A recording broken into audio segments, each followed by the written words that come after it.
नमस्कार, आप देखना शुरू कर चुके हैं अनोखी आवाज और मैं हूं आपके साथ अनुष्का। संविधान निर्माता बाबा साहब डॉक्टर भीमराव अंबेडकर को लेकर गृह मंत्री अमित शाह के कथित विवादित बयान पर सियासी घमासान मचा हुआ है। कांग्रेस उसके खिलाफ देश भर में अंबेडकर सम्मान मार्च निकाल रही है। कांग्रेस जन कलेक्ट्रेट पहुंचकर राष्ट्रपति को संबोधित गृह मंत्री के इस्तीफे की मांग का पत्र सौंप रही है। मध्य प्रदेश की राजधानी भोपाल में पूर्व मुख्यमंत्री व राज्यसभा सांसद दिग्विजय सिंह अंबेडकर सम्मान मार्च में शामिल हुए। पटवारी ने कहा कि बीजेपी संविधान विरोधी, दलित विरोधी और अंबेडकर विरोधी है। बाबा साहब ने कहा था कि इस देश में सभी नागरिकों को समान अधिकार हैं, जीने का, खाने का, पहनने का, रहने का, अपने धर्म के आधारित पूजा और पद्धति से आराधना करने का अधिकार है। इस पर बीजेपी के लोग प्रश्न चिन्ह लगाते हैं। कांग्रेस पार्टी इसकी निंदा करती है। अमित शाह का तत्काल इस्तीफा लिया जाए और नरेंद्र मोदी देश से माफी मांगे। वहीं खजुराहो सांसद और बीजेपी के प्रदेश अध्यक्ष वीडी शर्मा ने कांग्रेस पर गंभीर आरोप लगाए हैं। उन्होंने कहा कि बाबा साहब की सामाजिक और राजनीतिक उपेक्षा करने वाली कांग्रेस अब बाबा साहब के नाम पर ढोंग कर रही है। कांग्रेस और उसका टूल किट गैंग केंद्रीय गृह मंत्री अमित शाह के बयान को एआई से एडिट कर साजिश रच रहा है। कांग्रेस ने लोकसभा चुनाव के समय भी अमित शाह के बयान को एआई से एडिट कर साजिश रचकर झूठ परोसने का कार्य किया था। थोड़ा पीछे हटिया भैया, पीछे वाला प्रदर्शित करता है। साथ ही साथ जिस तरीके से आरएसएस ने 50 साल तक देश का झंडा अपने मुख्यालय पे नहीं लगाया, ये इनकी सोच को प्रदर्शित करता है।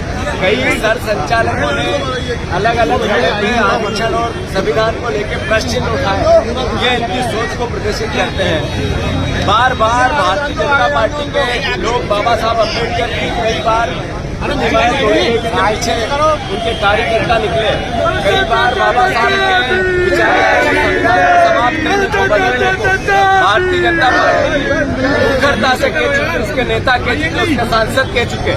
इन सब बातों, इन सब वाक्यों, इन सब घटनाओं से ये पता चलता है कि मूल रूप से भारतीय जनता पार्टी दलित विरोधी है, अम्बेडकर विरोधी है, संविधान विरोधी है। ये लोग जिस तरीके का देश बनाना चाहते हैं, जो बाबा साहब अम्बेडकर ने कहा था, इस देश के सभी नागरिकों को समान अधिकार है, इस देश में जीने का, खाने का, पहनने का, रहने का, अपनी धर्म के आधारित अपनी पूजा और पद्धति और आराधना करने का, उस पे सब पे प्रश्न ये लोग लगाते हैं। इसकी पूरे देश में कांग्रेस पार्टी निंदा करती है।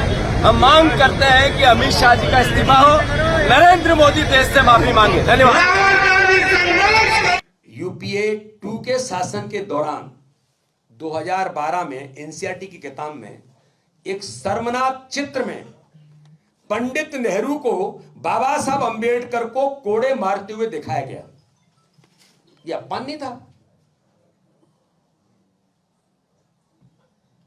एनसीईआरटी की पुस्तक, केंद्र की सरकार, आपका प्रधानमंत्री, लेकिन दुर्भाग्य है कि बाबा साहब को समय समय पर आपने अपमानित करने का काम किया।